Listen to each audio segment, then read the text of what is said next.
Hari ini kita akan menyimak alur cerita film yang didasarkan pada kisah nyata. Film yang berjudul Eden ini terinspirasi dari kisah seorang bernama Jong Kim yang mengalami penculikan atau perdagangan manusia di sekitar tahun 90-an. Di film ini terutama harus berjuang dan beradaptasi sebagai seorang PSK dan berusaha untuk kabur dari tempat tersebut. Langsung saja guys, mari kita sama-sama menyaksikan alur cerita filmnya. Cerita ini dimulai di hari Sabtu di bulan Juni tahun 94. Seorang remaja bernama Hyunja yang baru saja lulus sekolah tampak sedang membantu kedua orang tuanya mengurusi toko. Sama seperti remaja pada umumnya, Jae terkadang melakukan hal-hal nakal seperti merokok secara sembunyi-sembunyi ataupun merencanakan pergi ke klub malam. Seorang temannya yang bernama Abby, sang ayah ternyata mengetahui kalau anaknya suka curi-curi waktu untuk merokok di belakang toko. Namun ayahnya yang memang sangat menyayangi Jay masih memberi kelonggaran dan hanya menyarankan agar Jay segera berhenti merokok. Selain itu, sang ayah juga memberikan sebuah cincin sebagai hadiah atas kelulusan Jay. Berbeda dengan ibunya, dia terbilang tegas dalam mendidik anaknya menjadi seorang yang rajin bekerja. Saat itu, ibu Jay memberinya tugas untuk mendata laporan keuangan bulanan tokonya. Karena hari Senin laporan itu akan dibawa ke bank.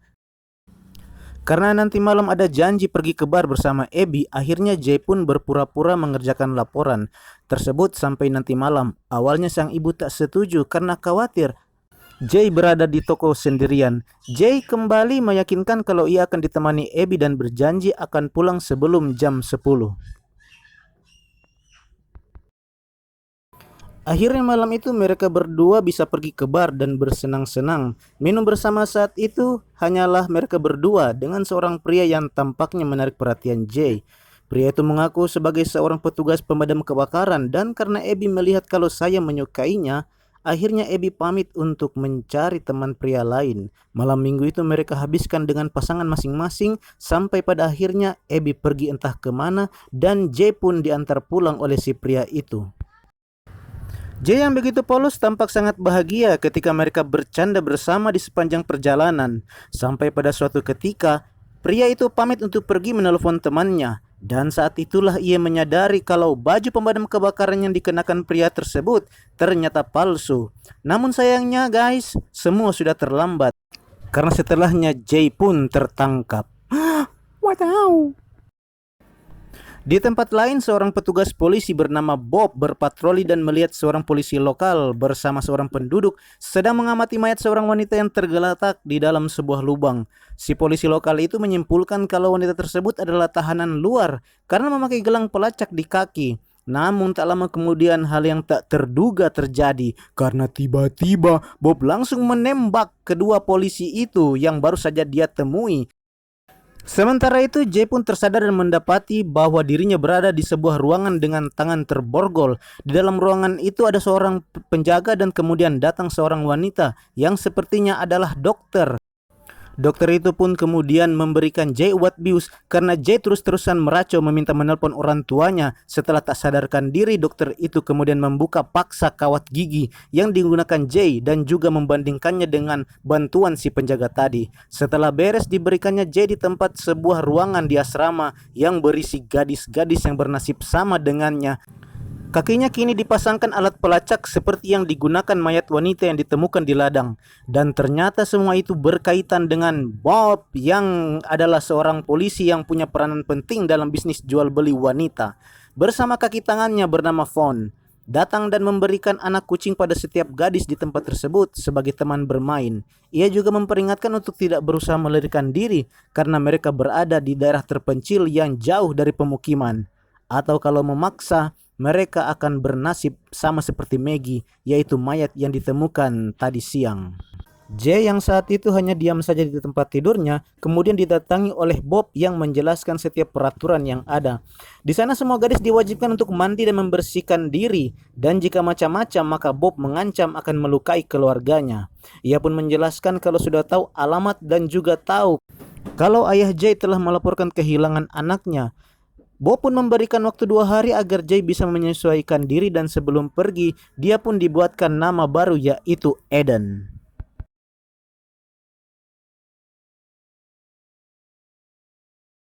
Hari-hari selanjutnya Eden jalani sesuai aturan, semua mandi bersama sesuai jadwal, dan setelahnya masing-masing mengecek kehamilan dengan tes pack. Tidak hanya itu saja, mereka juga harus rutin mengecek kesehatan kebersihan, karena kuku panjang saja sangat tidak diperbolehkan. Beberapa hari kemudian, Von mengumpulkan dan menyuruh beberapa gadis untuk menjalankan tugas dan mengganti pakaian, termasuk Eden yang akhirnya mendapatkan tugas pertamanya. Mereka kemudian dibawa dengan mobil van ke suatu tempat yang ternyata mereka diberi tugas untuk membintangi sebuah film porno. Tentu saja Eden sangat ketakutan apalagi melihat temannya yang harus diborgol. Namun apalah daya, setelah diancam akhirnya ia pun harus menuruti perintah itu. Oh siap. Selang beberapa hari kemudian, Eden mendapatkan tugas lagi. Kemudian ia dibawa Von ke rumah klien dan di sana Eden pun harus melayani seorang pria tua. Saat Von menunggu, tiba-tiba terdengar teriakan dan ternyata si Eden menggigit si pria tua. Melihat Eden tidak di tempat, Von langsung lari dan berhasil menangkapnya. Saat itu ia meminta tolong kepada ibu-ibu kompleks. Sialnya guys, ternyata mereka tidak bisa berbuat apa-apa karena Von mengaku kalau dirinya polisi yang sedang menangkap pecandu narkoba. Karena Eden berbuat kesulitan, Eden pun dihukum dan direndam dalam sebuah bak berisi es. Kejadian tersebut membuat Bob memperingatkan Von untuk menjalankan tugasnya dengan benar. Dan terungkaplah guys, kalau ternyata Von adalah anak tiri bos sendiri. Makanya ia pun hanya memperingatkan dan tidak memberi hukuman. Hari demi hari, bulan demi bulan, dan tak terasa sudah 1 tahun Eden berada di sana. Dan terbiasa dengan rutinitasnya, dalam suatu kesempatan, Eden pun berbicara dengan Priscilia, yaitu teman sekamarnya. Di sana Eden mengetahui kalau seorang wanita yang selalu memberikan tes pack kepada para gadis adalah seperti anak yatim, wanita kesayangan dari Von ataupun Bob, bersedia menjelaskan prospek bisa memilih pekerjaan yang ia sukai dan bebas meminta apapun dari Bob. Dan karena itulah dia memakai cincin milik Eden yang dulu diberikan ayahnya. Namun percakapan tersebut terhenti karena tiba-tiba ada seseorang penjaga yang memaksa Priscilia untuk ikut bersamanya. Malamnya seperti biasa, Eden dan beberapa gadis lainnya dibawa ke sebuah pesta privat para pria hidung belang di sana dan dipilih oleh seorang pria tua. Dan kali ini Eden yang memang sudah terbiasa menghadapi keadaan tersebut tampak tenang. Ia bahkan bisa membuat si pria itu puas dengan pelayanannya. Saat akan pulang, Eden menyembunyikan hak sepatunya sebagai jaga-jaga jika Svetlana melawan ketika dimintai cincin, dan kebetulan Svetlana sampai. Sepertinya sudah ada di kamarnya untuk mengisi tempat tidur Priscilia yang menghilang, entah dibawa kemana. Nah, saat itulah semua sudah terlelap, barulah Eden melancarkan aksinya untuk meminta kembali cincin miliknya, karena mereka berdua pun berkelahi hingga terdengar oleh Von dan para penjaga.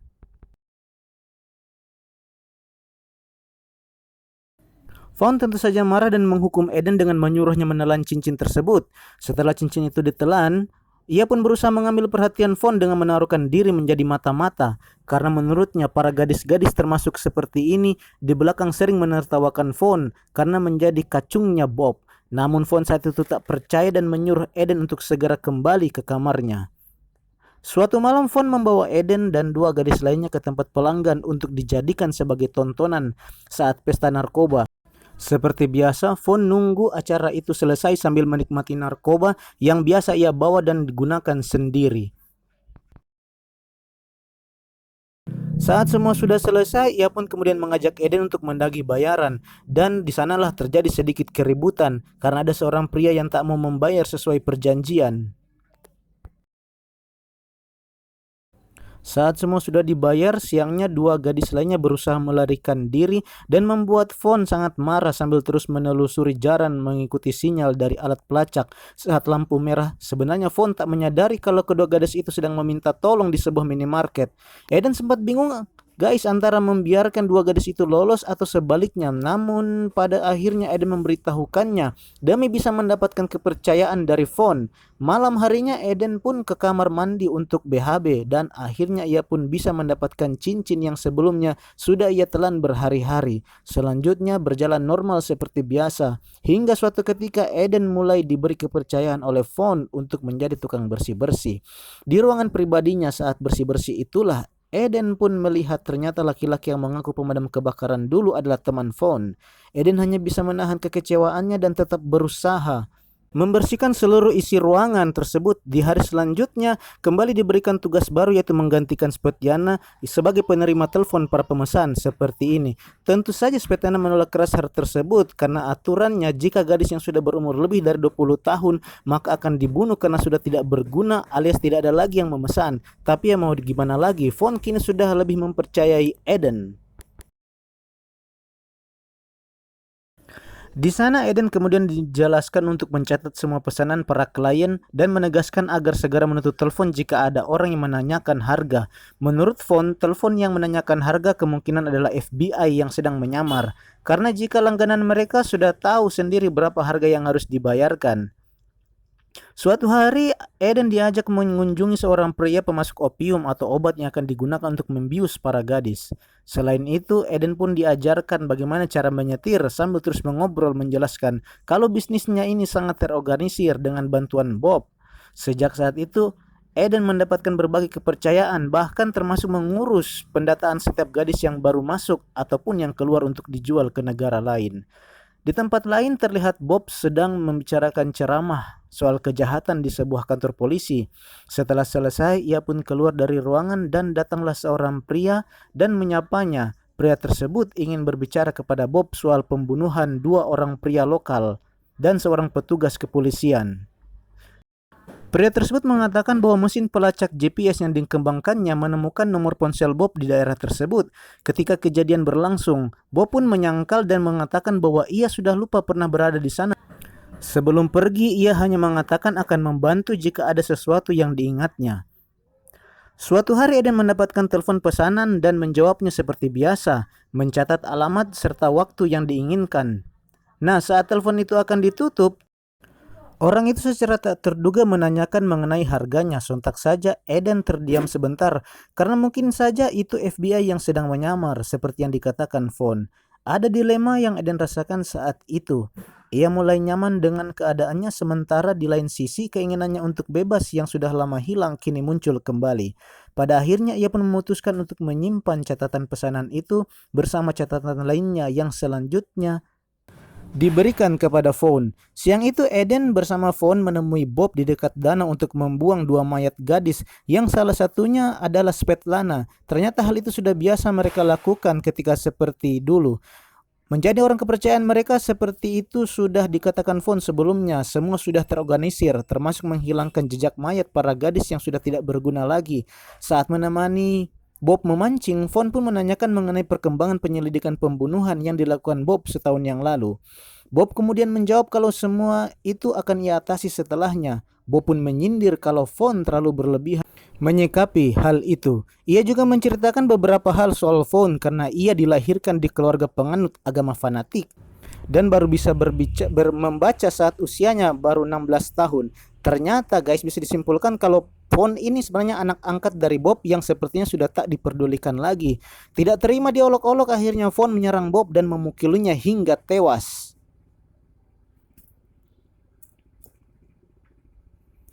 Eden begitu panik melihatnya dan Von yang mengatakan kalau hal tersebut dilakukan atas perintah dari bos besar. Karena ternyata guys, ada orang lain di balik bisnis tersebut yang pastinya punya pangkat lebih tinggi melebihi Bob.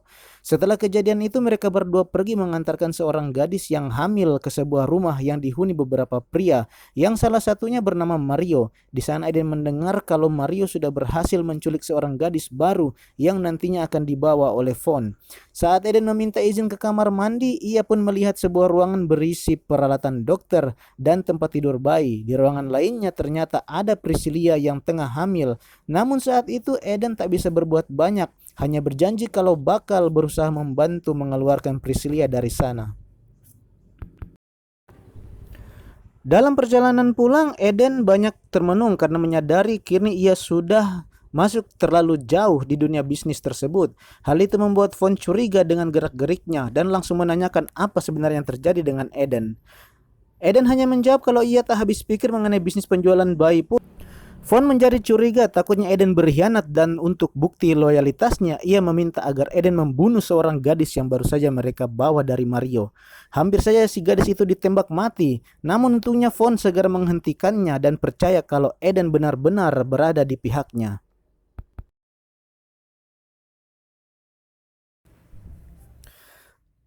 Saat tiba, Von melihat kalau penjaga bernama Ivan sudah dalam keadaan terikat karena ketahuan telah bekerja sama dengan kepolisian.